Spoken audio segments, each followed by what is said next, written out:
మన లైఫ్కి ఒక ఫైనాన్షియల్ ప్రొటెక్షన్ కల్పించడానికి మనం ఎలా అయితే health insurance and life insurance లాంటి బీమాలు తీసుకుంటామో సేమ్ అలాగే మనం డైలీ డ్రైవ్ చేసే వెహికల్స్కి ఏమైనా డ్యామేజ్ జరిగినా మన వెహికల్ వల్ల అవతల వ్యక్తికి ఏమైనా జరిగినా మన మీద ఎలాంటి ఫైనాన్షియల్ బర్డెన్ పడకుండా ఉండాలంటే మనం మోటార్ ఇన్సూరెన్స్ తీసుకోవడం అనేది చాలా ముఖ్యం. మనలో చాలా మందికి ఈ మోటార్ ఇన్సూరెన్స్ మీద సరైన అవగాహన లేక బయట రోడ్డు మీదకి వెళ్తే పోలీసులు ఆపుతారని చెప్పి ఒక థర్డ్ పార్టీ మోటార్ ఇన్సూరెన్స్ తీసుకుంటారు. కానీ వాళ్ళ కార్కి ఏమైనా డ్యామేజ్ జరిగినప్పుడు ఈ ఇన్సూరెన్స్ కంపెనీ వాళ్ళకి ₹1 కూడా ఇవ్వదు. సో ఇక్కడ క్వశ్చన్ ఏంటంటే అసలు ఈ థర్డ్ పార్టీ ఇన్సూరెన్స్ అంటే ఏంటి, దీనివల్ల ఎవరు లాభపడతారు? ఒక ప్రమాదం జరిగినప్పుడు ఆ ప్రమాదంలో గాయపడిన అవతల వ్యక్తికి అలాగే ఆ యాక్సిడెంట్ చేసిన వెహికల్కి ఫైనాన్షియల్ ప్రొటెక్షన్ కల్పించాలంటే అసలు మనం ఎలాంటి మోటార్ ఇన్సూరెన్స్ తీసుకోవాలో నేను ఈ వీడియోలో చెప్పబోతున్నాను. Hello everyone, welcome to today's video and this is your friend Surya. మన దేశంలో మోటార్ వెహికల్స్ యాక్ట్ 1988 ప్రకారం రోడ్డు మీద తిరిగే ప్రతి వెహికల్కి థర్డ్ పార్టీ ఇన్సూరెన్స్ ఉండటం అనేది తప్పనిసరి. అంటే మీ వెహికల్కి ఇన్సూరెన్స్ లేకపోతే మీకు ఫైన్ వేస్తారు, ఒక్కోసారి జైలుకు కూడా పంపిస్తారు. అయితే అసలు ఈ థర్డ్ పార్టీ ఇన్సూరెన్స్ అంటే ఏంటి అనుకుంటున్నారా? చెప్తా చూడండి. ఒక కార్ వెళ్ళి అవతల వెహికల్కి డ్యామేజ్ చేసినా అవతలున్న వ్యక్తికి ఏమైనా డ్యామేజ్ జరిగినా థర్డ్ పార్టీ ఇన్సూరెన్స్ అనేది ఆ అవతలున్న వెహికల్కి లేదా వ్యక్తికి ఇన్సూరెన్స్ ప్రొవైడ్ చేస్తుంది. కానీ మీకు మీ వెహికల్కి ₹1 కూడా ఇన్సూరెన్స్ రాదు. మీ డ్యామేజ్ మొత్తాన్ని మీరే మీ సొంత డబ్బుతో రిపేర్ చేయించుకోవాలి. అర్థమైందా? ఇప్పుడు నేను చెప్పింది విన్న తర్వాత చాలామందికి వచ్చే డౌట్ ఏంటంటే ఒక యాక్సిడెంట్ జరిగినప్పుడు అవతల వెహికల్కి జరిగిన డ్యామేజ్తో పాటు మన వెహికల్కి జరిగిన డ్యామేజ్ని కూడా భర్తీ చేసే ఇన్సూరెన్స్ ఏంటి అని. దీనికి సమాధానం కాంప్రహెన్సివ్ మోటార్ ఇన్సూరెన్స్. అంటే ఒక యాక్సిడెంట్ జరిగినప్పుడు మీ వెహికల్కి కాంప్రహెన్సివ్ ఇన్సూరెన్స్ ఉంటే అది మీ వెహికల్కి జరిగిన డ్యామేజ్కి ఇన్సూరెన్స్ ఇస్తుంది, అలాగే మీ వల్ల అవతల వ్యక్తికి లేదా వెహికల్కి జరిగిన డ్యామేజ్కి కూడా ఇన్సూరెన్స్ ప్రొవైడ్ చేస్తుంది. అంతేకాదు మీ వెహికల్కి డ్యామేజ్ జరిగినా, దాన్ని ఎవరైనా దొంగిలించినా, ఏదైనా న్యాచురల్ డిజాస్టర్ వల్ల అది ఎఫెక్ట్ అయిన కాంప్రహెన్సివ్ మోటార్ ఇన్సూరెన్స్ అనేది మీకు ప్రొటెక్షన్ కల్పిస్తుంది. థర్డ్ పార్టీ ఇన్సూరెన్స్లో ఇవేమీ ఉండవు. అందుకే ఈ ఇన్సూరెన్స్కి ప్రీమియం కూడా చాలా తక్కువ ఉంటుంది. సో ఇప్పుడు మీకు థర్డ్ పార్టీ ఇన్సూరెన్స్కి అలాగే కాంప్రహెన్సివ్ ఇన్సూరెన్స్కి డిఫరెన్స్ అర్థమైంది కదా? అయితే ఇప్పుడు ఏ ఇన్సూరెన్స్ని ఎవరు తీసుకోవాలో చూద్దాం. ఒకవేళ మీరు ఒక కొత్త కార్ కొనుక్కున్నట్టయితే మీరు కాంప్రహెన్సివ్ మోటార్ ఇన్సూరెన్స్ తీసుకోవడం అనేది చాలా బెటర్. ఎందుకంటే కొత్త కార్ తీసుకున్నప్పుడు దానికి ఏదైనా చిన్న గీత పడినా అది మనల్ని చాలా హర్ట్ చేస్తుంది, అవునా?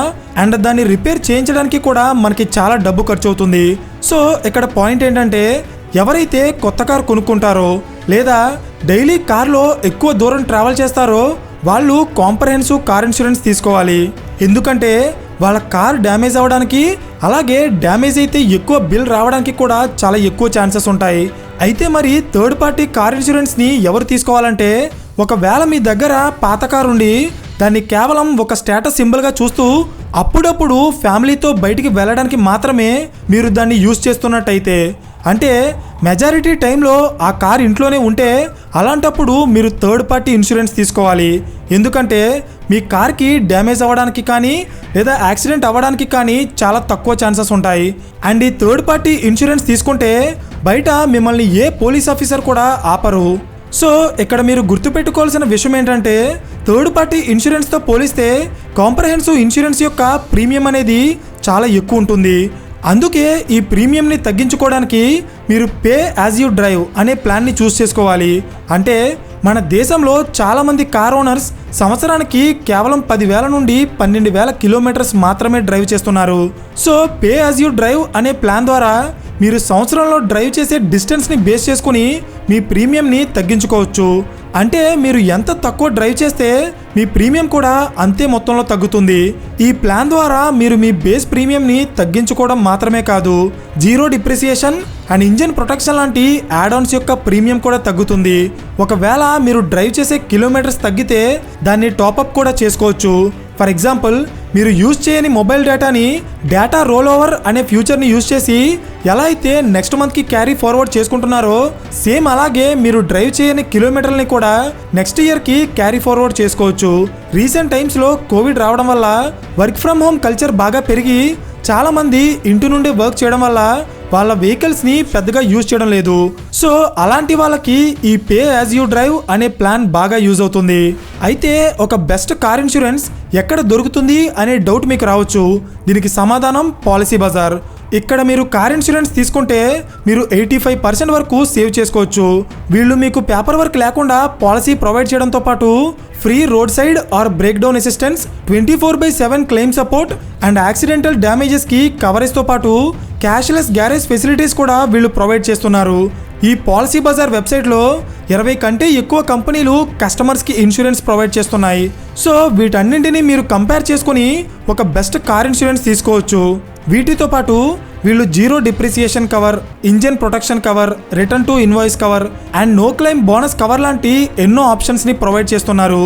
సో మీలో ఎవరైనా పాలసీ బజార్లో కార్ ఇన్సూరెన్స్ తీసుకోవాలనుకుంటే దానికి సంబంధించిన లింక్ని కింద డిస్క్రిప్షన్లో ఇస్తాను. ఇంట్రెస్ట్ ఉన్న వాళ్ళు క్లిక్ చేస్తే వాళ్ళ వెబ్సైట్ ఓపెన్ అవుతుంది. అక్కడ మీ డీటెయిల్స్ ఫిల్ చేస్తే ఇలా చాలా ఇన్సూరెన్స్ కంపెనీలు మీకు కనిపిస్తాయి. ఇందులో మీకు ఏది సూట్ అవుతుందో చూస్ చేసుకొని మీ కార్కి ఒక మంచి మోటార్ ఇన్సూరెన్స్ తీసుకోండి. ఎందుకంటే మన దేశంలో మోటార్ ఇన్సూరెన్స్ అనేది మ్యాండేటరీ. సో ఒకవేళ మీ వెహికల్కి ఇంకా ఇన్సూరెన్స్ లేకపోతే పోలీస్ వారికి చలానాలు, ఫైన్లు కట్టే కంటే పాలసీ బజార్లో ఒక మంచి మోటార్ ఇన్సూరెన్స్ తీసుకోవడం అనేది చాలా బెటర్. లింక్ కింద డిస్క్రిప్షన్లో ఇచ్చాను. ఇంట్రెస్ట్ ఉన్న వాళ్ళు చెక్ చేయండి. So thank you for watching and I will see you in the next video. Till then this is your friend Surya signing of.